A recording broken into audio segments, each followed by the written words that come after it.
Hello student, I am Neelam Chandrakar from department of zoology. आज का हमारा टॉपिक ऑफ डिस्कशन है लाइजोजोम। लाइजोजोम भी यूकैरियोटिक सेल में प्रेजेंट होता है और इनका सेल के अंदर बहुत ही इम्पोर्टेंट फंक्शन होता है। अब ये जो लाइजोजोम है उसका फॉर्मेशन कैसे होता है, ये बनते कैसे हैं, तो अभी तक हमने पढ़ा है। मान लो ये एक यूकैरियोटिक सेल है, ठीक है। ये इसकी प्लाज्मा मेम्ब्रेन है और सेल के अंदर होता है न्यूक्लियस जो कि डबल मेम्ब्रेन से बाउंड होता है। तो ये इसकी आउटर मेम्ब्रेन है और ये है इसकी इनर मेम्ब्रेन, ठीक है। इसे न्यूक्लियर मेम्ब्रेन कहा जाता है। अब न्यूक्लियर मेम्ब्रेन की जो आउटर मेम्ब्रेन है वहाँ से एक लंबी सैक लाइक स्ट्रक्चर निकलती है जिसे एंडोप्लाज्मिक रेटिकुलम कहते हैं। ये एंडोप्लाज्मिक रेटिकुलम टू टाइप के होते हैं। अगर एंडोप्लाज्मिक रेटिकुलम की आउटर सरफेस पे राइबोसोम प्रेजेंट है तब इसे रफ एंडोप्लाज्मिक रेटिकुलम कहा जाता है। और अगर एंडोप्लाज्मिक रेटिकुलम की सरफेस स्मूथ है, उसके सरफेस पे राइबोसोम अब्सेंट है, तब उसको स्मूथ एंडोप्लाज्मिक रेटिकुलम कहा जाता है, ठीक है।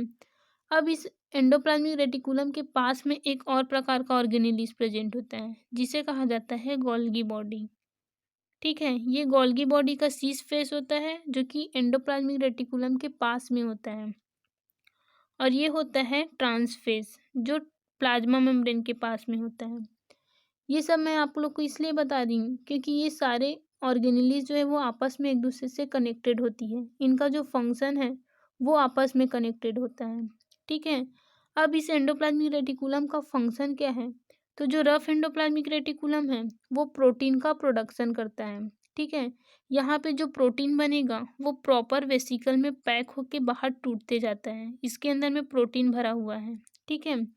और जो स्मूथ एंडोप्लाज्मिक रेटिकुलम है उसका फंक्शन होता है लिपिड का प्रोडक्शन करना। तो यहाँ से भी जो लिपिड बनेगा वो वेसिकल में पैक होके टूटता जाता है, ठीक है। अब गोल्गी बॉडी का फंक्शन क्या है, तो जो गोल्गी बॉडी होता है वो चीज़ों को मॉडिफाइड करने का वर्क करता है, ठीक है।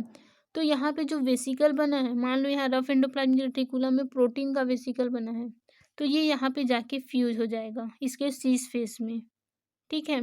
या फिर स्मूथ एंडोप्लाज्मिक रेटिकुलम से जो लिपिड बना है वो भी यहाँ पे जाके फ्यूज हो जाएगा और ये जो गोल्गी बॉडी है ये उसे मॉडिफाइड करने का वर्क करेगा।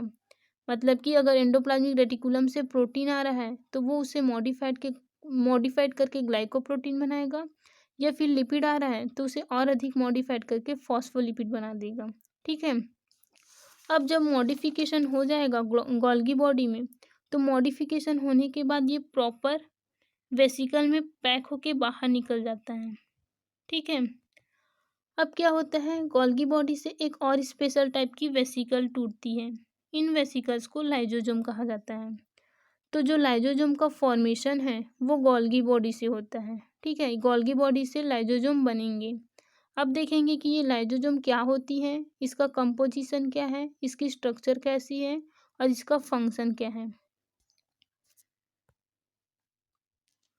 तो इसमें सबसे पहले देखते हैं इसका introduction. Lysosome single membrane organelles है, मतलब कि ये सिंगल मेम्ब्रेन से बाउंड होता है और इसके अंदर चीज़ों को डाइजेस्ट करने वाले एंजाइम भरे होते हैं।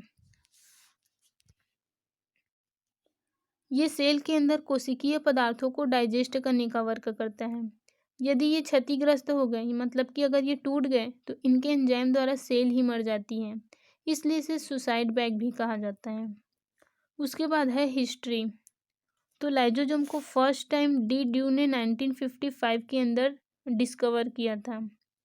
उसके बाद है कंपोजिशन, मतलब कि ये कौन कौन सी चीज़ों से मिलकर बनी होती हैं।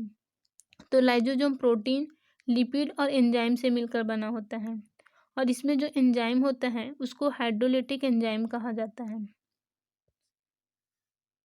उसके बाद है structure of lysosome. Lysosome rounded या फिर स्फेरिकल शेप्ड की होती हैं जो कि सिंगल मेम्ब्रेन से बाउंड होती हैं और इसके अंदर चीज़ों को डाइजेस्ट करने वाले एंजाइम भरे होते हैं। मतलब अगर इसके अंदर कुछ भी एंजाइम मिल गया तो वो उसे डाइजेस्ट कर देंगे। मान लो अगर उसके अंदर प्रोटीएज एंजाइम मिल गया तो वो प्रोटीन का डाइजेशन कर देगा, ठीक है। प्रोटीन डाइजेस्टेड एंजाइम होता है जो कि प्रोटीन का ब्रेक डाउन करता है। या फिर अगर इसके अंदर लाइपेज एंजाइम मिल गया तो वो लिपिड को डाइजेस्ट कर देगा, ठीक है। और इसका जो पीएच होता है वो एसिडिक होता है। इसके अंदर जो एंजाइम भरा हुआ है वो सिर्फ एसिडिक पीएच पे वर्क करता है, ठीक है। तो इसकी मेम्ब्रेन की वजह से ये अंदर ही रहते हैं।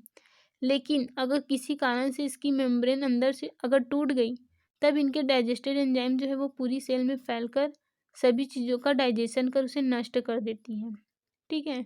अब ये डाइजेस्ट किसे करता है? तो फॉर एग्जांपल के लिए मान लो ये हमारे बॉडी में डब्ल्यूबीसी है, ठीक है। और ये एक स्पेसिफिक डब्ल्यूबीसी है जिसे मैक्रोफेज कहा जाता है। मैक्रोफेज एक ऐसी सेल है हमारी बॉडी में जो मूवमेंट कर सकता है, ठीक है। बहुत कम सेल होते हैं जो मूवमेंट कर पाते हैं, तो ये खुद से मूव कर सकता है। इसकी मूवमेंट को अमीबॉइड मूवमेंट कहा जाता है। अब ये मूव क्यों कर रहा है?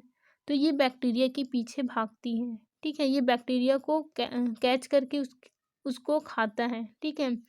तो मान लो यहाँ पे ये बैक्टीरिया है तो ये इसे कैच करेगा और इसे अपने अंदर कैप्चर कर लेता है और यहाँ पे इसके फूड वैक्यूल बना देता है। इसे कहा जाता है फैगोजोम, ठीक है। और इस प्रोसेस को फैगोसाइटोसिस कहा जाता है।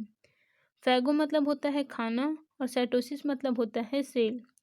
तो यहाँ पे फैगोजोम बन गया। अब ये डाइजेस्ट कैसे होगा? तो यहाँ पे लाइजोजोम आता है और ये इसके साथ में मतलब जो फैगोजोम बना है उसके साथ में फ्यूज करके उसको डाइजेस्ट कर देता है, ठीक है।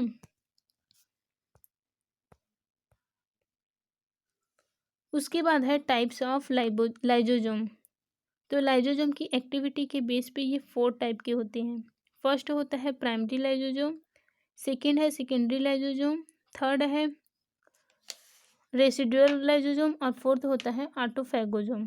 तो इसमें फर्स्ट हम देखेंगे प्राइमरी लाइजोजोम को। तो जो लाइजोजोम यूज के नहीं होते या जिसके एंजाइम इनएक्टिव होते हैं उसे प्राइमरी लाइजोजोम कहा जाता है। और ये जो लाइजोजोम है वो गोल्गी बॉडी के सिस्टर्नी से बनते हैं। इसे स्टोरेज ग्रैन्यूल भी कहा जाता है। तो यहाँ पे अगर डायग्राम में देखोगे तो ये है प्राइमरी लाइजोजोम, ठीक है। इसे स्टोरेज ग्रैन्यूल भी कहा जाता है। ये लाइजोजोम गोल्गी बॉडी के जो सिस्टर्नी है उससे बनते हैं, ठीक है। ये न्यू होने की वजह से इसके जो एंजाइम है वो इनएक्टिव होते हैं, इसलिए इसे प्राइमरी लाइजोजोम कहा जाता है। उसके बाद सेकेंड इसका टाइप है सेकेंडरी लाइजोजोम। अब जब ये फ्यूज कर जाता है फैगोजोम के साथ तब इसे सेकेंडरी लाइजोजोम कहा जाता है, ठीक है। मतलब जब किसी पदार्थ को डाइजेस्ट करना है, मान लो यहाँ पे बैक्टीरिया है, ठीक है। तो बैक्टीरिया फैगोसाइटोसिस के थ्रू प्लाज्मा मेम्ब्रेन में बनने वाले जो फैगोजोम है, ठीक है, ये इसका फैगोजोम बनाएगा। उसके बाद ये फैगोजोम के साथ में ये जो प्राइमरी लाइजोजोम है वो फ्यूज कर जाता है और फ्यूज करने के बाद एक वैक्यूल बनाता है जिसको डाइजेस्टिव वैक्यूल कहा जाता है या फिर इसी को सेकेंडरी लाइजोजोम भी कहा जाता है, ठीक है। इसके अंदर में डाइजेस्टेड मटेरियल भरे होते हैं। उसके बाद थर्ड है रेसिडुअल बॉडी। तो जब सेकेंडरी लाइजोजोम का डाइजेस्ट हुआ पदार्थ साइटोप्लाज्म में विस्तारित हो जाता है और जब अनवांटेड फूड मटेरियल या फिर बिना पचा हुआ पदार्थ इसके अंदर शेष रहता है तब इसको कहा जाता है रेसिडुअल लाइजोजोम, ठीक है। और ये जो अनडाइजेस्टेड फूड है वो सेल से बाहर फेंक दिए जाते हैं। उसके बाद फोर्थ है ऑटोफैगोजोम। तो ये अपनी ही सेल में पाए जाने वाले इंट्रासेल्युलर सेल ऑर्गेनेल जैसे कि माइटोकॉन्ड्रिया एंडोप्लाज्मिक रेटिकुलम का डाइजेशन करते समय बनता है। मान लो ये एक सेल है, ठीक है, और इसका कोई भी ऑर्गेनेलिस बहुत पुराना हो चुका है। मान लो माइटोकॉन्ड्रिया बहुत पुराना हो गया है तो जो लाइजोजोम है ये इस ओल्ड यूजलेस माइटोकॉन्ड्रिया से फ्यूज हो जाता है और इसे डाइजेस्ट कर देता है, ठीक है। इस प्रोसेस को जिसमें एक ऑर्गेनेलिस दूसरे ऑर्गेनेलिस को डाइजेस्ट कर दे उसे ऑटोफैगी कहा जाता है, ठीक है। तो ऑटो का मतलब होता है सेल्फ और फैगी मतलब होता है खाना। तो जब स्वयं के ऑर्गेनेलिस को खा ले तो उसे ऑटोफैगी कहा जाता है। उसके बाद देखते हैं इसके फंक्शन को। ठीक है, तो इसमें फर्स्ट फंक्शन है digestion of external particles. Lysosome जो है वो लार्ज साइज के फूड ग्रेन्यूल्स को डाइजेस्ट करता है। इस प्रोसेस को फैगोसाइटोसिस कहा जाता है और जो लाइजोजोम बनता है उसे फैगोजोम कहते हैं। ठीक है, तो जो लाइजोजोम है वो एक्सटर्नल पार्टिकल्स का डाइजेशन करता है।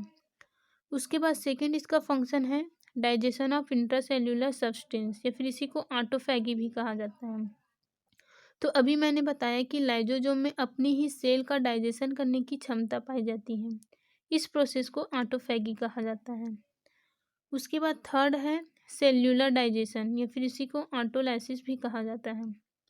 लाइजोजोम सेल्यूलर डाइजेशन भी करता है। ये डेड सेल का डाइजेशन करते हैं, यानी कि हमारे बॉडी में जो सेल ओल्ड हो चुका है या फिर डेड हो चुका है, हमारे बॉडी में सेल्स मरते रहते हैं और न्यू सेल्स बनते रहते हैं। तो जब सेल ओल्ड हो जाता है तो सेल के अंदर ही लाइजोजोम फट जाता है। इस प्रोसेस को ऑटोलाइसिस कहा जाता है। ठीक है, सेल का जो पीएच होता है वो न्यूट्रल होता है, तो एक लाइजोजोम सेल का कुछ नहीं कर सकता, इसलिए क्योंकि लाइजोजोम का एसिडिक पीएच, क्योंकि जो लाइजोजोम है वो एसिडिक पीएच पर वर्क करता है, तो बहुत सारे लाइजोजोम फट जाते हैं जिससे सेल अंदर से मर जाता है। ठीक है, उसके बाद फोर्थ इसका फंक्शन है एक्स्ट्रा सेल्यूलर डाइजेशन। लाइजोजोम के थ्रू सेल के बाहर एंजाइम का सिक्रीशन किया जाता है। ये लाइजोजोम एक्स्ट्रा सेल्यूलर डाइजेशन करता है। ठीक है, उसके बाद फिफ्थ इसका फंक्शन है हेल्प इन फर्टिलाइजेशन। तो लाइजोजोम जो है वो फर्टिलाइजेशन में भी हेल्प करता है। फर्टिलाइजेशन एक ऐसी प्रोसेस है जिसमें स्पर्म और एग जो है वो आपस में फ्यूज होकर जाइगोट का फॉर्मेशन करता है। उस प्रोसेस को कहा जाता है फर्टिलाइजेशन। तो स्पर्म सेल में जो लाइजोजोम होता है वो फर्टिलाइजेशन के टाइम एग की मेम्ब्रेन का डाइजेशन करते हैं ताकि स्पर्म जो है वो एग में एंटर कर सके। ठीक है, तो ये हुआ इसका फंक्शन।